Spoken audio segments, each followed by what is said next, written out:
¿Qué tal? Buen día. Sean bienvenidos a esta, su última sesión de este video explicativo. Ya estamos concluyendo nuestro curso de Sociología del Derecho y vamos a abordar dos temas ya complementarios, pero el penúltimo tema va a ser de suma importancia para entender cómo opera la sociedad en general y sobre todo cómo esta parte de la sociología y el comportamiento del ser humano, del derecho mismo, entenderán esa parte de por qué es importante concatenar a la norma jurídica con respecto también del comportamiento de la sociedad en un grupo primario, en un grupo secundario, en un grupo terciario, desde luego. Y la necesidad de entender este último o este penúltimo tema del curso para dilucidar mucho del por qué nosotros debemos entender esa etiología de la sociología jurídica de la mano de la creación de las propias normas jurídicas. ¿Bien? Vamos a hablar el día de hoy sobre conflicto social, vamos a abordar un concepto básico, algunos conceptos básicos, y las teorías relativas a la parte de lo que es el conflicto como tal en una sociedad. Permítanme compartirles pantalla el día de hoy para poder acotar estos temas de manera puntual. Entonces, en esta cuestión, siempre vamos a entender que el ser humano, al estar relacionado en grupo, surgirán conflictos, surgirán desacuerdos, surgirán descontentos, y sobre todo cómo los grupos pueden mover a las masas, cómo pueden mover a grupos primarios, a grupos masivos, a grupos eclesiásticos, a grupos políticos, a grupos hasta cierto punto familiares. En esta parte, nosotros al establecer el conflicto social, lo vamos a entender como una teoría porque va relacionado de hipótesis, va relacionado de estudios y sobre todo de conclusiones para poder fijar y comprobar que en el grupo social siempre va a haber disputas sobre qué, sobre necesidades particulares que el Estado, que el grupo primario, que el grupo terciario, el grupo secundario no satisfacen. ¿Sí? Esas necesidades particulares que cada uno de nosotros tenemos. Por lo tanto, la teoría del conflicto siempre va a abordar ese conglomerado de acciones de acuerdo a las personas unidas al grupo que pertenecen a una organización o a la sociedad propia y que en esta parte se debe abordar y lograr el beneficio máximo. Y para generar ese beneficio máximo necesitamos generar cambio social, pero para ello se tienen que derivar cuestiones políticas y cuando más las revoluciones sociales. ¿Sí? Desde esta perspectiva, la teoría del conflicto se va a apoyar en una estructura clásica piramidal, en donde estamos estratificados, en donde estamos colocados los individuos que vivimos en masa. Para ello, nos hacemos esta pregunta, ¿no? ¿Qué es la pirámide social? Bueno, desde el concepto se trata de una representación gráfica y que va a dar como muestra esa estructura determinada o a una determinada sociedad.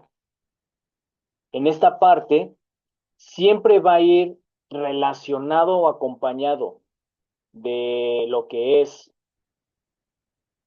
la historia, los precedentes, los antecedentes históricos, pero también esos elementos de cómo se van a ubicar de acuerdo al ejercicio piramidal los más poderosos, los menos agraciados o beneficiados y los grupos de rezago social.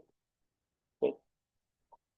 Más allá de estar estipulando si somos ricos o pobres, si somos en esta cuestión de la clase media, baja, alta, debemos entender que la pirámide social nos va a dar esa herramienta para una mejor comprensión de las clases sociales que ya habíamos visto con Carlos Marx previamente en la unidad anterior.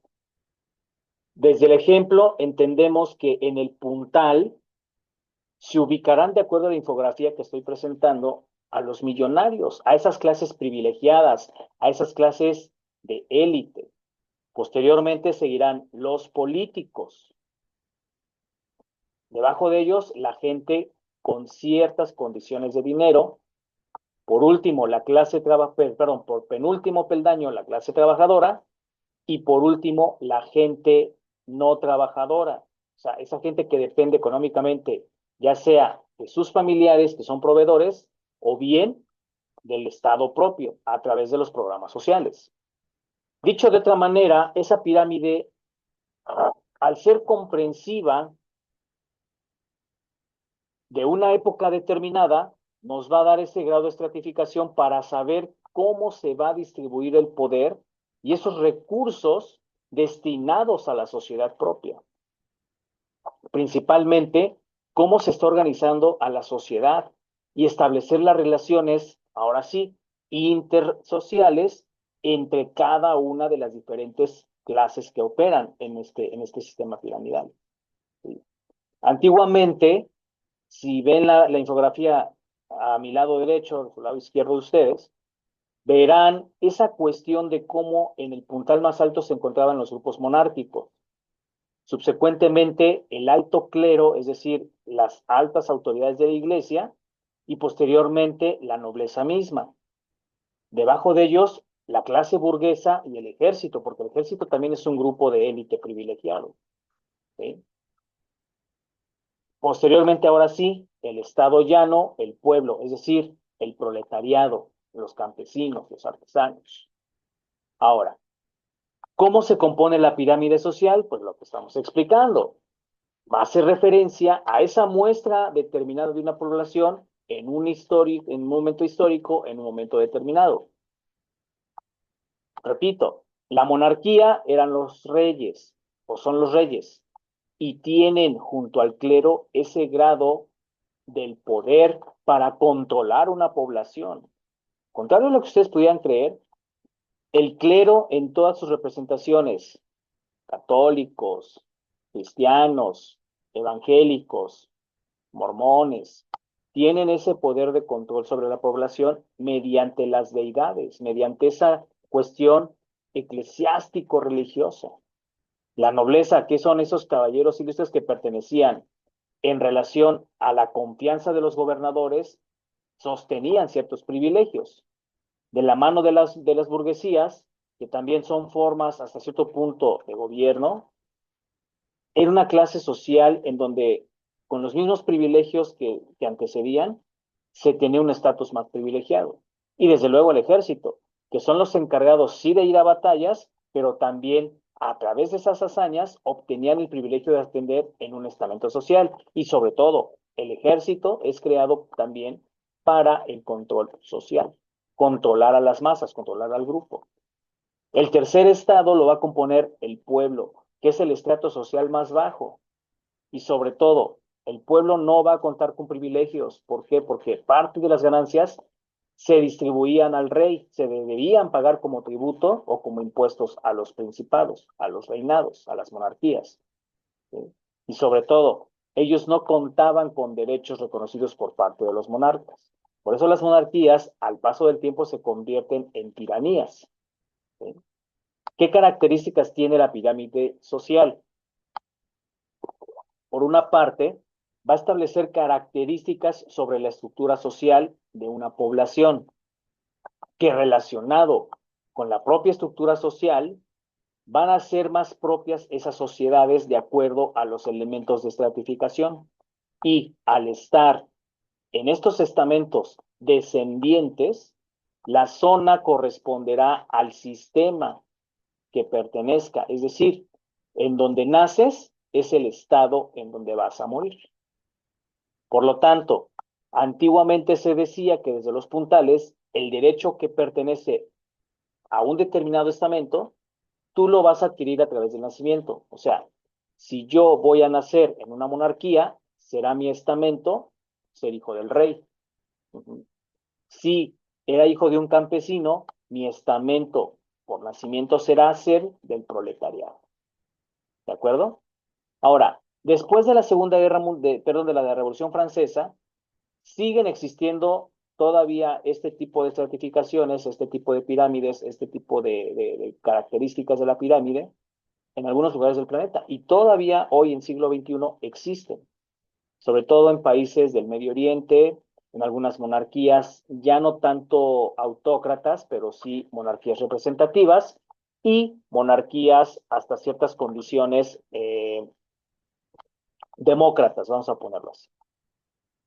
Vamos a pasar, una vez agotado esta parte del puntal, para entender cómo la sociedad en cada uno del sistema piramidal va a ocupar un plano importante en el grupo social, van a generarse conflictos entre las clases sociales.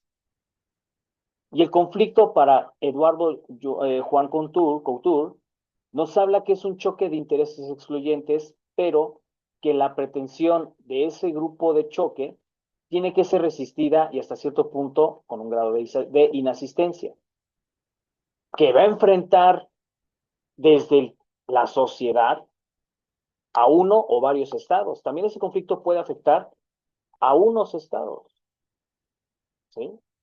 Entonces, en esa parte debemos de comprender que nosotros, si no encontramos ese grado de satisfacción, vamos a generar un interés sobre la existencia propia del conflicto, ¿sí?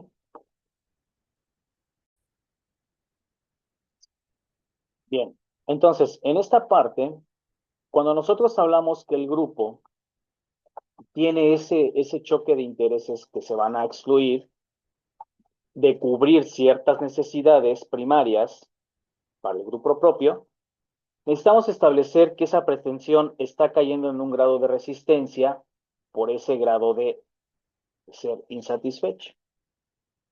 Para ello, esa situación dejará precedentes en cuanto a los conflictos y sobre todo que esos conflictos puedan surgir no nada más entre los particulares, sino también entre los propios estados, entre grupos de individuos o individuos que se encuentren aislados respecto de esa satisfacción propia del interés o la existencia o el ejercicio de un derecho. Específicamente, los conflictos surgirán porque no se están satisfaciendo los derechos primarios y las necesidades consecuentes de ese grupo primario, de ese grupo secundario y de ese grupo terciario.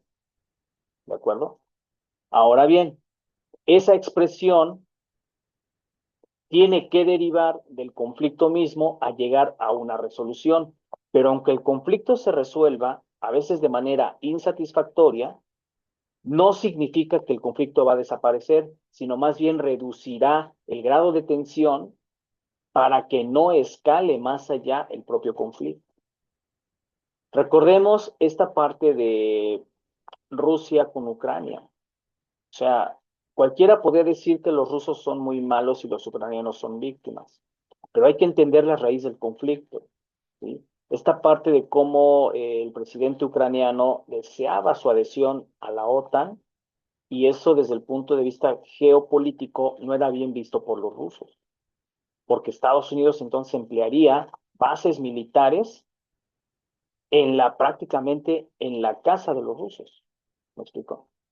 El conflicto escaló porque no hubo un diálogo, porque no se satisfacieron esos grados de extensión, de existencia y de ejercicio de los derechos internacionales que atienden al derecho internacional público y desde luego al derecho internacional privado.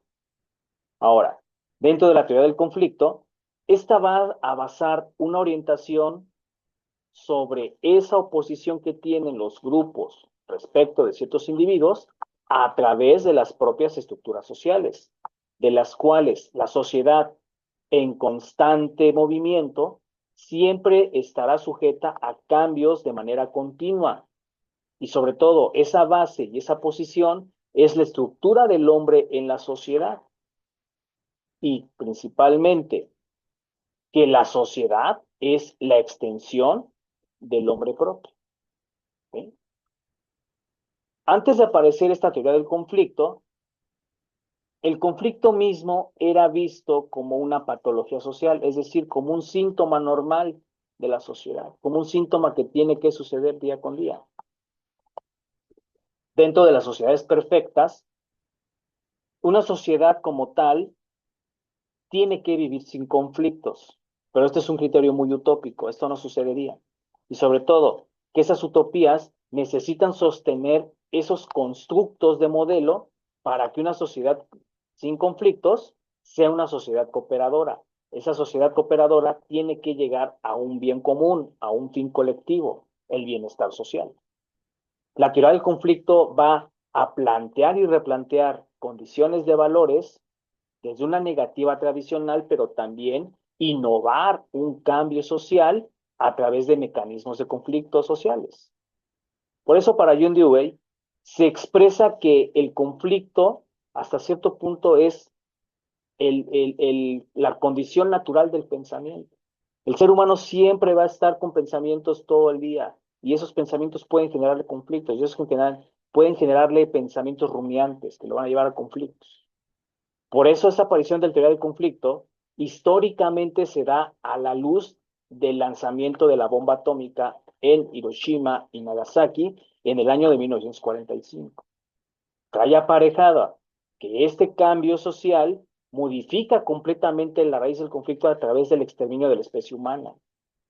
Por tanto, la creación de la bomba atómica trae con ello estatutos en la manera en que se maneja las cuestiones armamentistas y nucleares de los estados propios.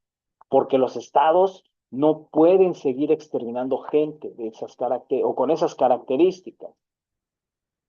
Para esta parte, Thomas Schilling, que fue premio Nobel en 2005, funda esa obra a través del antagonismo de la guerra nuclear.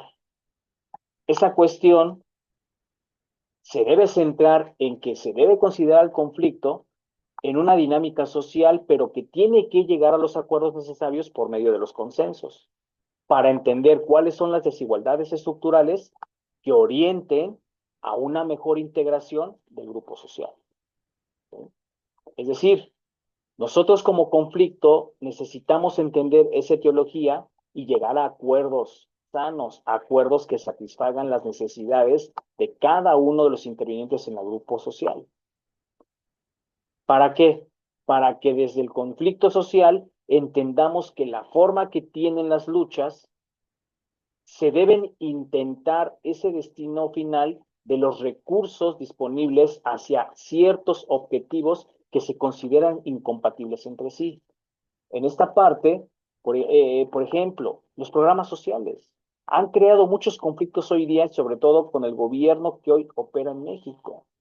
¿Por qué? Porque unos están a favor, otros están en contra.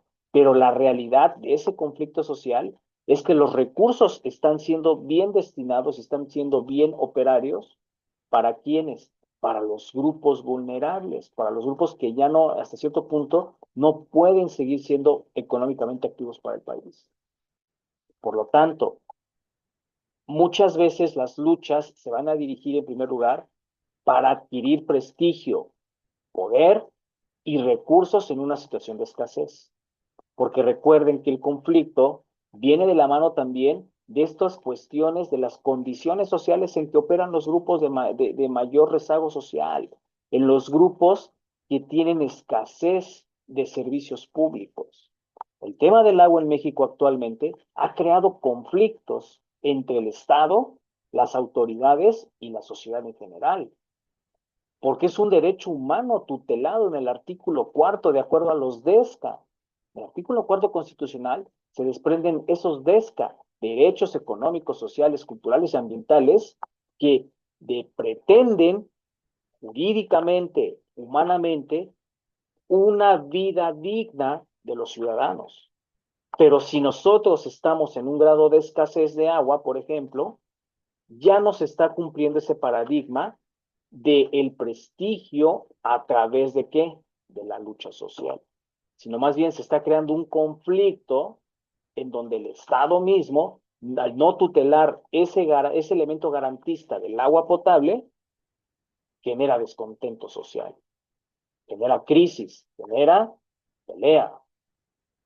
En el siglo XX, dentro de la escuela conflictualista, ellos entendían al conflicto social desde la hipótesis intrínseca, o sea, es decir, el conflicto nace ya con el ser humano en todas las sociedades.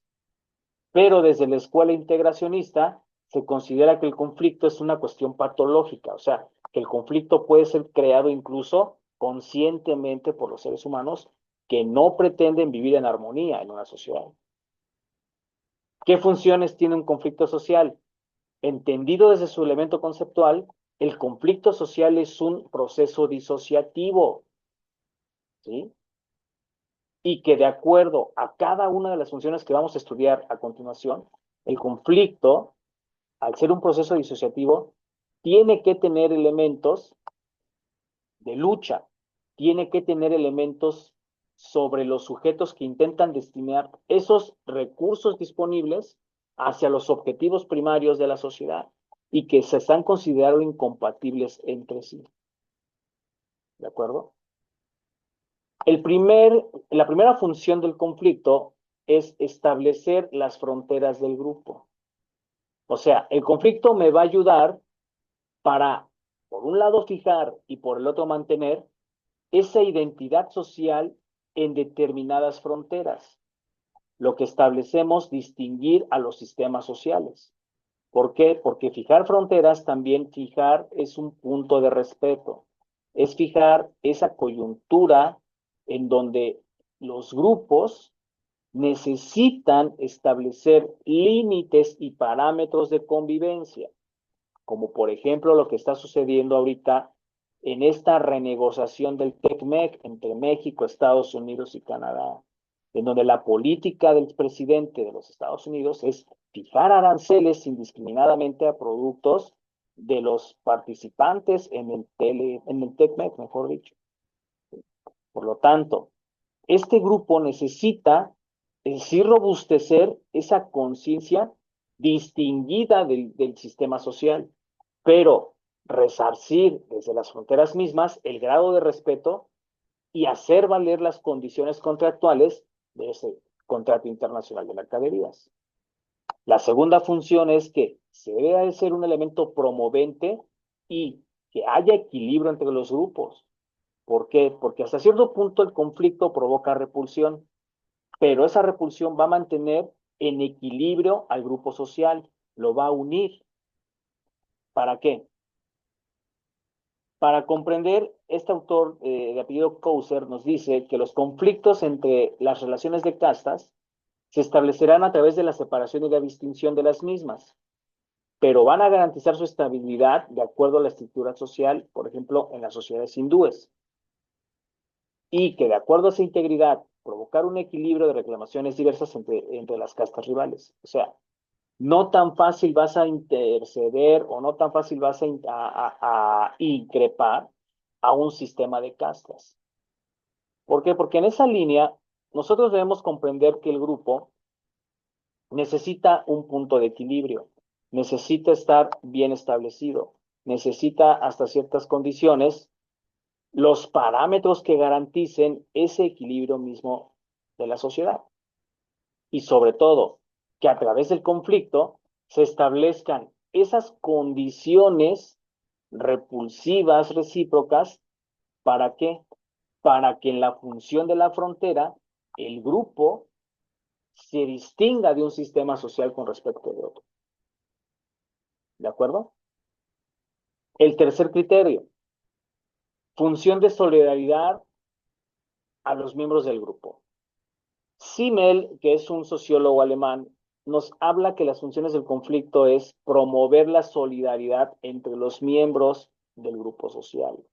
Es decir, que ante un conflicto no se bifurque, no se divida esa parte de que se hagan corrientes, que cada uno jale por su lado, como coloquialmente podríamos llamar, sino más bien que la promoción de los elementos solidarios para resolver un conflicto necesitarán unir al grupo social. ¿Sí?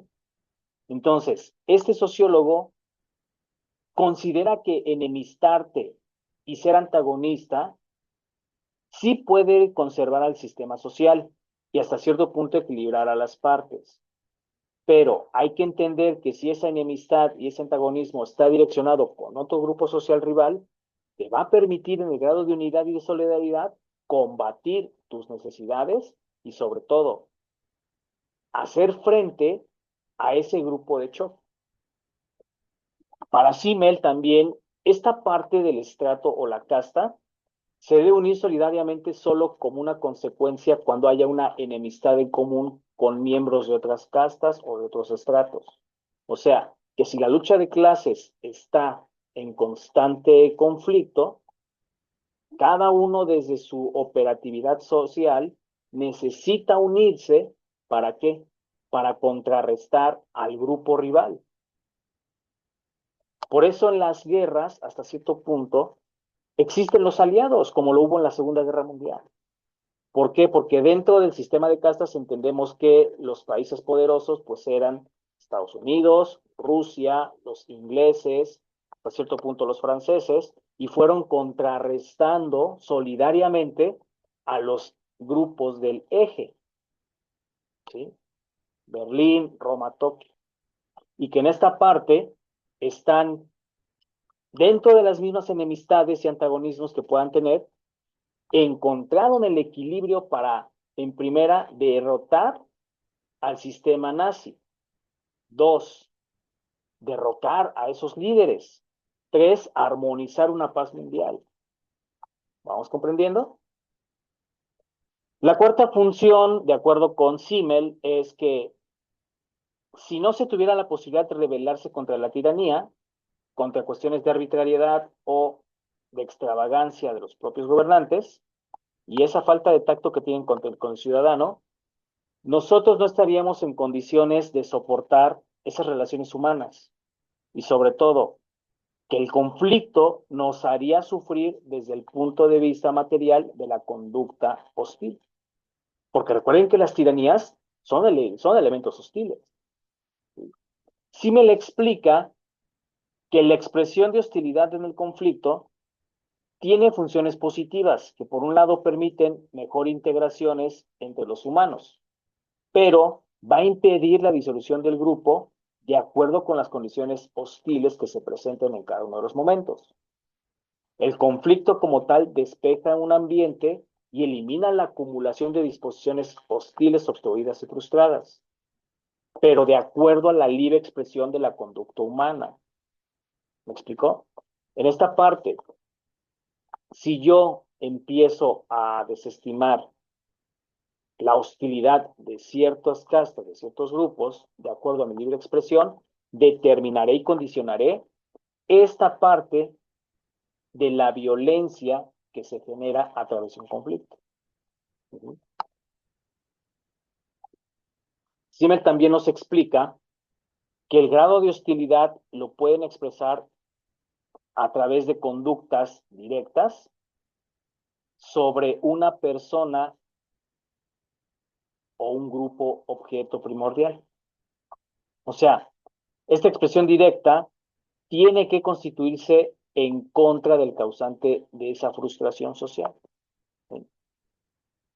Segundo criterio, que el desplazamiento de la conducta hostil esté dirigido a objetos sustitutivos. O sea, que en esta parte la hostilidad sea desplazada del objeto real que está causando el conflicto, ¿sí? Y que a través de una actividad que libere tensiones, se den por satisfechas esas necesidades por las cuales el conflicto está operando, esos objetos causantes de la frustración que siente la sociedad porque no se está resolviendo el conflicto. Y sobre todo, Simmel anticipa esa teoría de seguridad a través de una válvula de tiempo. Que el conflicto sirva como una vía de escape para liberar tensiones y hostilidades, pero que al no contar con un eje arbitro, esas relaciones las deben romper entre los mismos antagonistas. Es decir, si no hay una parte mediadora, los grupos intervinientes en el conflicto tendrán que sentar cabeza fría y resolverlo de la manera más adecuada, jóvenes. ¿Sale? Entonces, en esta cuestión, el quinto criterio, la quinta función es que Simmel afirma que el conflicto no nada más viene precedido de la unidad que lo está generando, sino que además esa unidad tiene una función específica mientras el conflicto exista. ¿Por qué? Porque las funciones del conflicto social es que al ser un elemento que integras parte de toda la relación social, deberías establecer una función positiva de por qué tu conflicto debe restablecer la unidad y equilibrio en el grupo. O sea, que no nada más lo veas como el grupo de choque, que no nada más lo veas desde el punto de vista disfuncional, sino que el conflicto como tal debe traer aparejado funciones positivas. Un ejemplo, los colectivos feministas que operan hoy día en pro de esas cuestiones de violencia hacia las mujeres. Hay un conflicto, ¿por qué? Porque a veces las mujeres piensan que los hombres salimos a la calle odiando a las mujeres, y no es así. Pero la función positiva de estos colectivos feministas ha aperturado nuevos paradigmas jurídicos. Hay una ley complementaria del Código Penal Federal que da una vida libre de acceso a las mujeres sin violencia.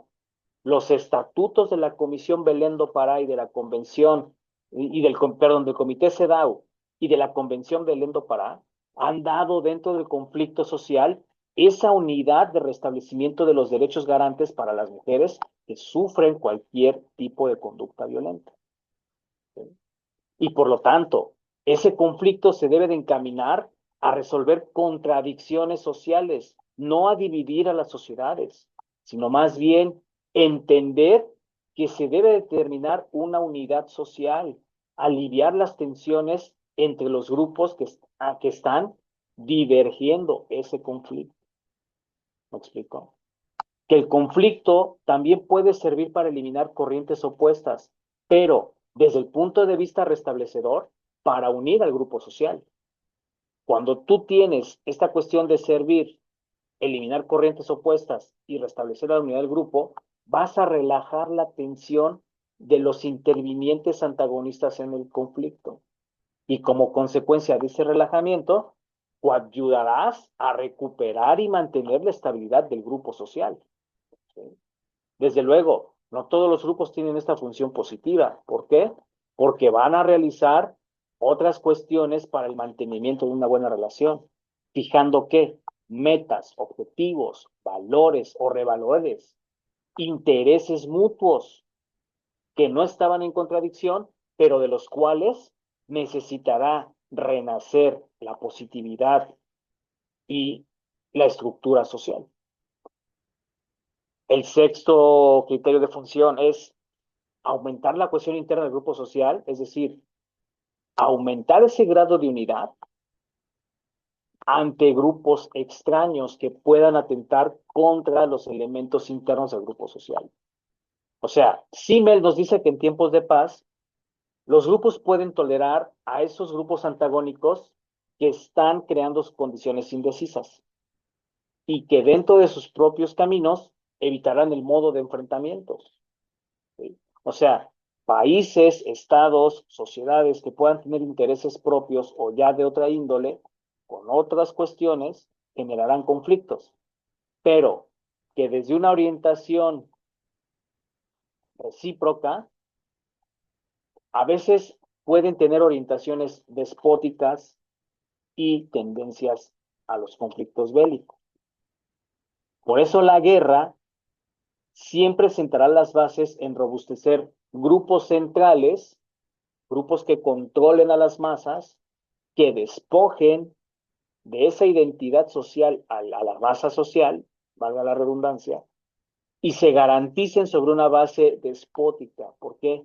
Porque recuerden que los grupos de choque son creados para desestabilizar a las naciones, a los estados, a las sociedades, desde un elemento y un eje ¿qué? Centralista. ¿Sí? Ese robustecimiento dependerá del carácter del conflicto y la centralización va a aparecer con mayor probabilidad. Por ejemplo, una guerra con un país extranjero. ¿Qué generará una guerra con un país extranjero? pues va a generar descontento, va a generar incertidumbre, va a generar inseguridad, va a generar miedo, va a generar tráfico de armas, va a generar hasta cierto punto condiciones de rezago, condiciones de estancamiento económico, condiciones de descontento social. Por eso esa parte de los conflictos bélicos necesitan un diferenciamiento ya definido a través de qué? De la división social. Pero la división social necesita para unificarse una adecuada división del trabajo. Por eso Marx establece dentro del socialismo utópico esas condiciones equitativas entre la clase de arriba y el proletariado para llegar a aparejar ese conflicto entre lucha de clases sociales. Por otra parte, cuando se tienen conductas despóticas y sobre todo se concentra el poder absoluto, se vuelve ese conflicto en una característica autócrata y autoritaria. ¿Por qué? Porque los gobernantes aprovecharán ese grado de incertidumbre social a falta de una coherencia entre los miembros del grupo social. Y sobre todo, el ambiente se llevará más hostil y se van a gastar energías innecesarias. Porque en esta parte, cuando el grupo se empeña en luchar contra un enemigo extranjero, se centralizarán las cuestiones despóticas y se perderán hasta cierto punto las tradiciones democráticas. Por eso la democracia siempre va a ser la mejor arma para limitar al eje central, para limitar las cuestiones arbitrarias de los estados, de los líderes sociales. Entonces, por tanto, el Estado o el sistema social que carece de esa solidaridad propia del grupo, obviamente se va a desintegrar cuando un grupo que está generando un grupo exterior, perdón, cuando un conflicto que está generando un grupo exterior lo alcance y sobre todo se recurrirán a esos mismos cuestiones despóticas. La séptima función del conflicto social nos establece aquí Simmel, que se va a ir sosteniendo de esos conflictos originados por grupos de choque con intereses o personalidades propias, pero que la lucha será para llegar a conseguir un fin. Lo que decía Nicolás Maquiavelo, el fin justificará los medios. ¿Sí?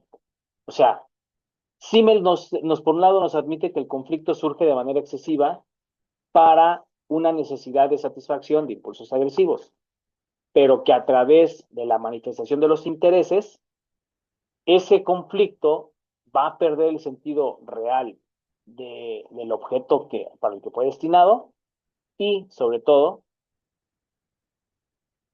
en los casos de estas condiciones sociales, nosotros entenderemos que el conflicto surge de una frustración, ¿sí?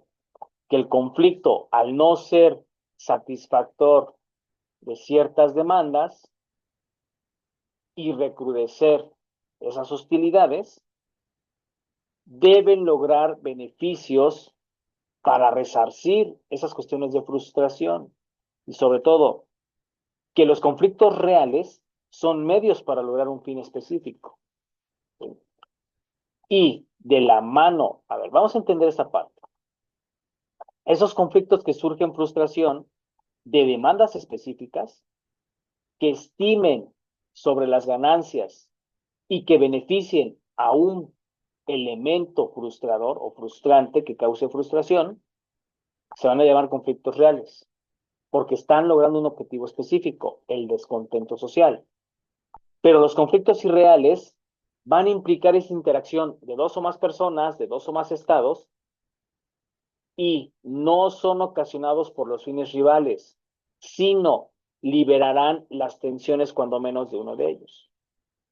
O sea, el ejemplo irreal puede ser el antisemitismo, o sea, los antisemitas, que va a constituir respuesta a ciertas frustraciones por las cuales se considera esa parte manifiesta de las conductas agresivas, como por ejemplo el holocausto, más allá de las cuestiones o afinidades políticas entre el partido nazi y las condiciones en que tenía a los judíos, esa cuestión antisemita generó que genocidios y sobre todo que liberó ciertas condiciones de exterminio del partido nazi, pero que de acuerdo al objeto de agresividad, no nada más esa descarga recayó en judíos, recayó en negros, porque eran productos de mercado, eran explotados. O bien lo que ha sucedido en el siglo anterior en Ruanda, exterminio por condiciones étnicas. Lo que ha sucedido a veces en los Estados Unidos con las famosas guerras entre los indios y el ejército estadounidense. Que esa naturaleza social del agresor determinará el grado de agresividad. Un ejemplo de conflicto real pudiera ser así de simple.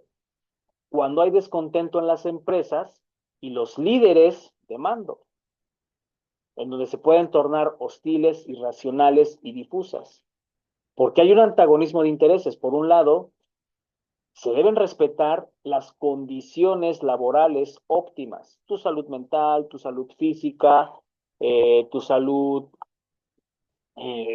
laboral, tu clima laboral, para que no generes burnout en tus empleados.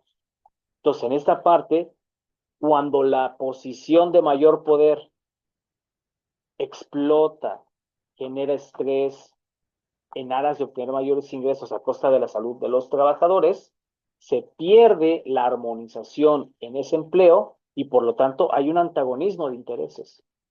¿Me explico? Por supuesto que tenemos que tener que utilizar otros medios y sobre todo fines que se eviten para que eviten los conflictos.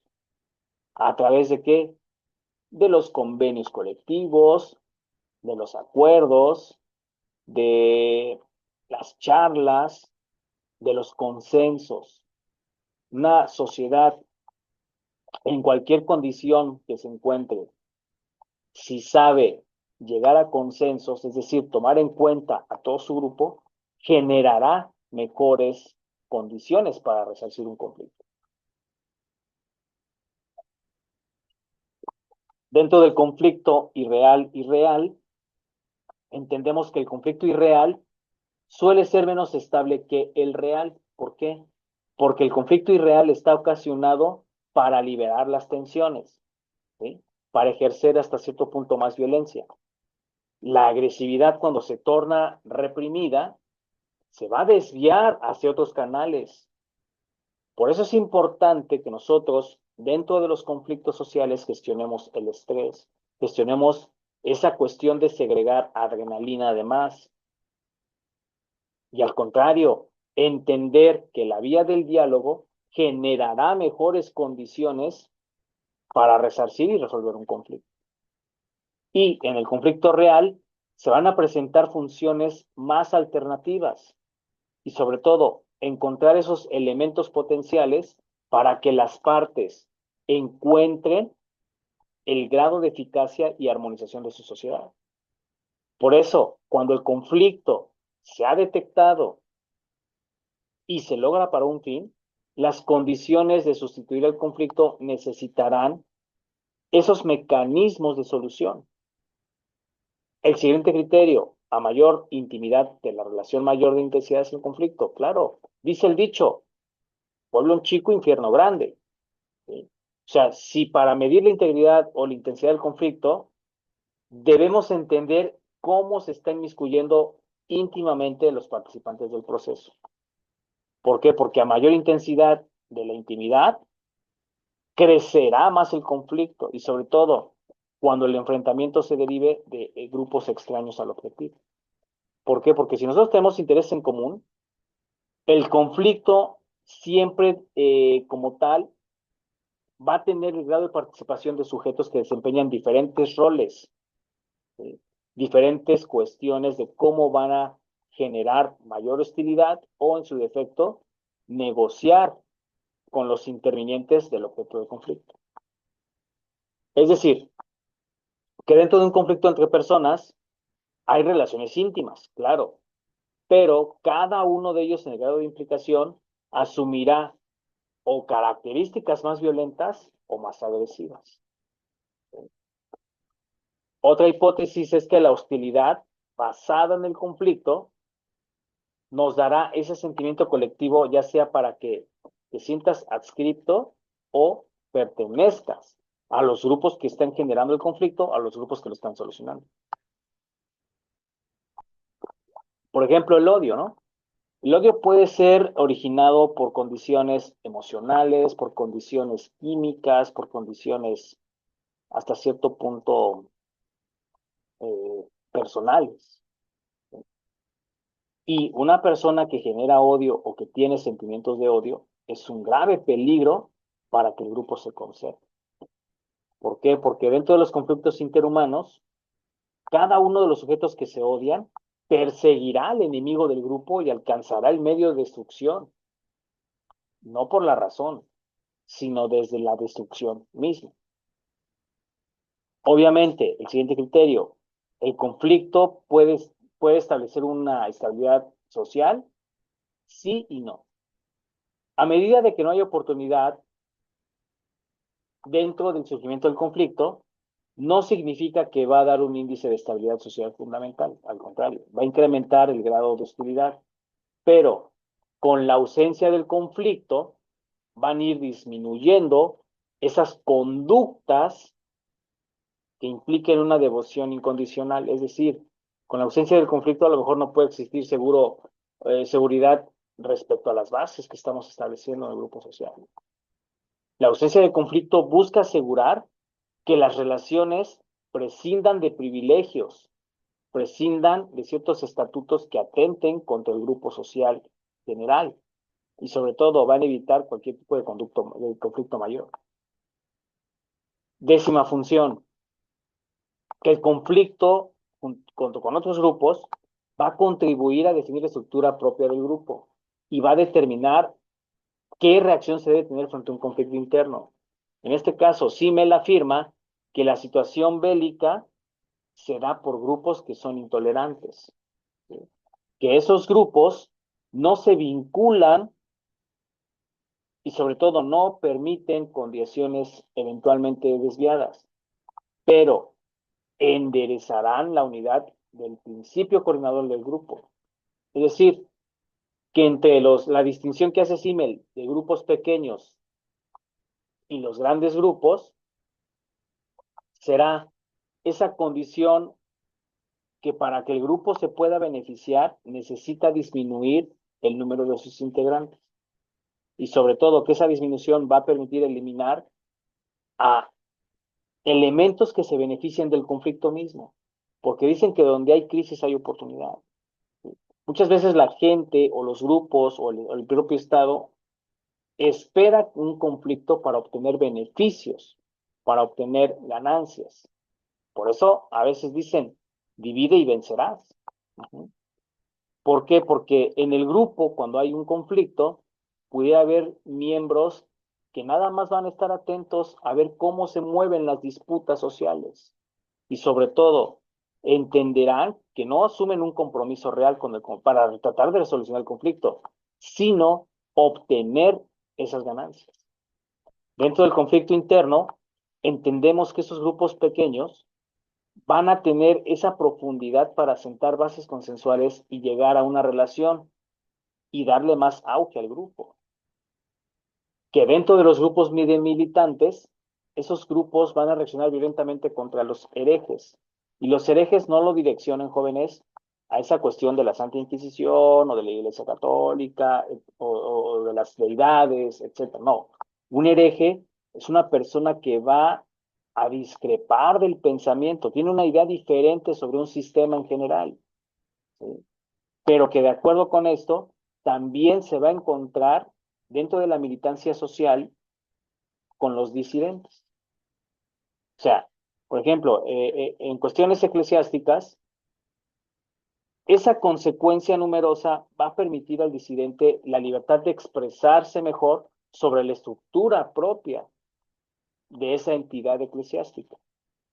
Pero los militantes que crean política a través de las cuestiones religiosas, como las son las sectas, será para ese militante que piensa diferente, ese hereje, obviamente será un renegado.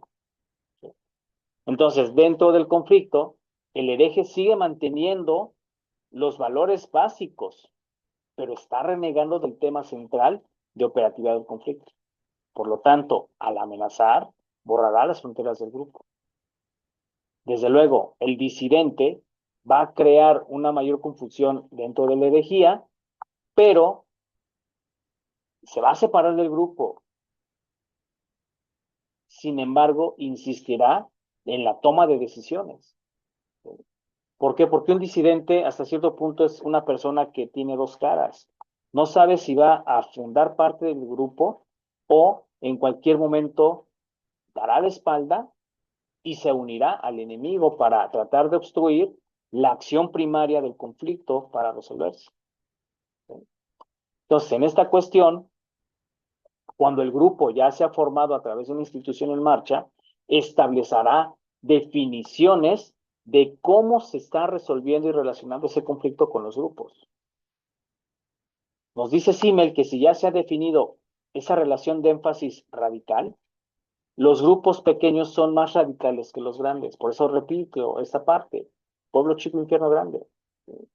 Simmel nos afirma que dentro de la estructura coadyuvante del conflicto y del grupo, necesitamos definir cuál es el mayor potencial del grupo exterior y sobre todo, cómo lo estamos relacionando con la estructura piramidal que vimos previamente, a través de qué? De la cuestión propia de la ideología. ¿Sí? Nos dice Simmel que entre los grupos sean más numerosos, será poca la participación de los miembros que intervengan en ese grupo. O sea, reduces tus posibilidades de externar lo que tú sientes, lo que tú piensas, lo que tú planteas. ¿Por qué? Porque hay una divergencia ideológica. En cambio, un grupo numeroso permite las contradicciones ideológicas y sobre todo su estructura determinará el grado de cohesión entre los miembros hacia la flexibilidad que obtener. Entonces, dentro del grupo necesitamos del conflicto interno y se va a fortalecer. ¿Por qué? Porque el grupo pequeño, al ser cerrado, al ser militante, no tolera el conflicto interno y sobre todo dará expulsión a aquel elemento que esté desarmonizando a ese grupo cerrado, a ese grupo pequeño. Por eso, en ciertas categorías, sobre todo en los grupos de choque, en los grupos que hay conflictos de intereses, una persona que ya no está en concordancia con las ideas afines o las ideas primarias, es excluido y sobre todo segregado del grupo primario. Entonces, de estas exposiciones que tienen tanto Simmel como Cousser, nos dice que para separar a un grupo se necesita una magnitud relativa y un grado de participación de los miembros, pero que de acuerdo a esas condiciones relativas de estructura del grupo, nosotros tenemos que luchar y luchar sin tregua para estabilizar al conflicto propio y darle auge, pero sobre todo solución. Sobre todo que los grupos, desde la perspectiva del conflicto, pueden llegar a cuestiones intensas y continuas, pero que la exigencia de participación de los integrantes den esa cuestión de cómo estamos resolviendo al conflicto propio. En síntesis, nosotros toda la vida vamos a tener conflictos. Nosotros toda la vida vamos a estar inmersos en disputas, vamos a estar inmersos en estas condiciones del mundo del ser, del deber ser, qué es bueno, qué es malo. ¿Sí? Si yo lo quiero entablar desde esta parte de lo cognitivo-conductual, si lo quiero establecer desde la propia sociología. Pero para los fines que tiene el conflicto, necesitará establecer el grado de coyuntura hacia qué es el paradigma que desea romper ese conflicto. Porque hasta ciertas condiciones el conflicto no es malo. Caer en conflicto te va a permitir encontrar el punto de análisis, encontrar la mejor solución para reunir y reedificar tus bases sociales, para resignificar la utilidad y cada uno de los elementos que forman parte de los integrantes del grupo. O sea, qué tan importante es el conflicto, que ahí te va a permitir dilucidar mejor ciertas cuestiones sobre cómo tú estás inmerso en un grupo social. Ahora bien, cerrando esta parte del conflicto social, vamos a entrar a la parte última de la unidad y con esto cerramos su curso.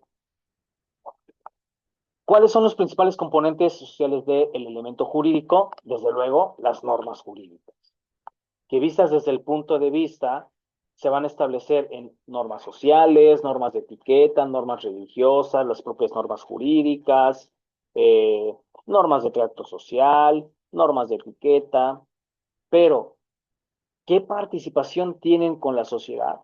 Institucionalizar a las normas, es decir, crear desde cada una de sus ramas ese elemento interno propio del derecho relacionado con tu condición social. Es decir, si nosotros estamos en una cuestión de derecho civil, entender para qué me sirve el derecho civil como norma jurídica y entender cómo estoy institucionalizando a través de qué, de los contratos, del derecho de familia, del derecho sucesorio, ese elemento interno de cómo debe operar mi derecho para mi ciudadano. Y yo, ciudadano, cómo lo debo respetar con respecto del grupo social primario, general. ¿Sí? Que el grado de socialización que yo tenga estipulado para el grupo primario me va a permitir ser un actor social y cómo voy a entender a mi norma, pero específicamente cómo voy a aplicar el derecho a la vida social e institucional que ha creado la propia norma jurídica. Ahora, la organización judicial me estará permitiendo establecer un grado armonioso en una sociedad en general. ¿Por qué? Porque recordemos que uno de los privilegios que tenemos nosotros en nuestro país es que el sistema constitucional nos otorga tres poderes: ejecutivo, legislativo y judicial, pero que mi órgano judicial ahora está estipulado con la reforma hecha a jueces que yo pueda elegir. Que más allá de la carrera judicial, yo vigile quién será ese juez, más allá de cuestiones partidistas o no. Pero que también hay un órgano ahora que sustituye al Consejo de la Judicatura, que es el Tribunal de Disciplina Judicial, que para poder aplicar al derecho necesito establecer esa entidad supervisora y reguladora del propio órgano del tribunal propio. ¿Para qué? Para que yo entienda mejor cómo está operando y aplicando mi derecho. ¿Me explico? Que desde esta parte institucional, ahora sí vamos a hablar en la parte de la figura política, que desde la parte institucional, esos actores sociales que participan en cada una de las relaciones humanas, entendamos para qué nos sirve el derecho y sobre todo aprendamos a aplicarlo. A través de la organización judicial, cuando yo tenga alguna controversia, algún conflicto con algún conciudadano, con algún miembro de mi comunidad, con algún miembro del grupo social primario, entienda para qué me sirve estratificar el conflicto, institucionalizarlo, regularlo a través de la norma y sobre todo aplicar el derecho de manera adecuada. Si yo llego a caer en conflicto, ahora sí, la organización judicial, a través de los tribunales, los juzgados, los magistrados, los ministros, los jueces, la Suprema Corte de Justicia de la Nación, me van a permitir llegar a una buena sociología jurídica. Entender cada una de las teorías vistas a lo largo del curso permiten establecer un derecho más social, menos punitivo, menos positivo, sino un elemento de más armonización, perdón, dentro de los grupos. ¿Para qué? Para establecer los componentes sociales a través de las reglas del juego, a través de las normas jurídicas. Esta asignatura, jóvenes, tiene que abrirles un poco el espectro de cómo opera la sociedad con respecto al derecho y viceversa, cómo el derecho va a aplicar a la sociedad misma. Esta asignatura deben de comprenderla bien para que entiendan las diferentes clases de conflictos que pueden surgir, pero también cómo se estructura la sociedad a través de diferentes teorías, a través de diferentes postulados que vimos a lo largo del curso. Y que en esta parte, dentro de su disciplina, puedan asociar mejor los componentes y los ideales primeros del derecho, que es que no solo regular la conducta, sino aprender dentro del ciudadano, incluir dentro del ciudadano esa cultura social, esa cultura de integración, esa cultura de saber resolver conflictos sin necesidad de llegar a las violencias, sin necesidad de llegar a cuestiones contenciosas, sin necesidad de llegar a, sobre todo, establecer condiciones que destruyan la base social de una nación, que destruyan la base social de la familia, sino que la norma sea interna, analizada, para entender por qué debo de comportarme en un grupo social de manera adecuada. Y si yo desobedezco esa norma, va a haber autoridades que se van a encargar de sancionarme, que va a haber a lo mejor autoridades de carácter judicial que me van a obligar a resarcir daño cuando lo haya yo hasta cierto punto roto, ¿sí? Que me van a permitir entender el factor humano, el factor de la integración del grupo social, dirigidos a través de las normas, de las instituciones y del propio Estado. Bien, jóvenes, pues no me queda más que agradecerles este momento de atención. Con esto cerramos su curso de Sociología Jurídica. Los invito a que lean un poco más sobre estos postulados, ¿no?, de la sociología. Por ahí tenemos a Nicolás Maquiavelo, tenemos a Thomas Hobbes, tenemos a Ferdinand Lassalle, y más contemporáneamente de este lado, pues tenemos a Claude Parsons, Émile Durkheim, el propio Jean Piaget, si nos vemos hacia las corrientes educativas, ¿no? Y que en esta cuestión el curso sea provechoso para que ustedes entiendan los diferentes paradigmas de por qué la sociedad tiene que ser evolutiva, del por qué la sociedad debe de dejar de ser primitiva, del por qué la sociedad tiene que tener inmerso esos derechos inherentes con los que todos nacemos, pero que el Estado propio nos va a obligar a cumplir cuando seamos adultos responsables.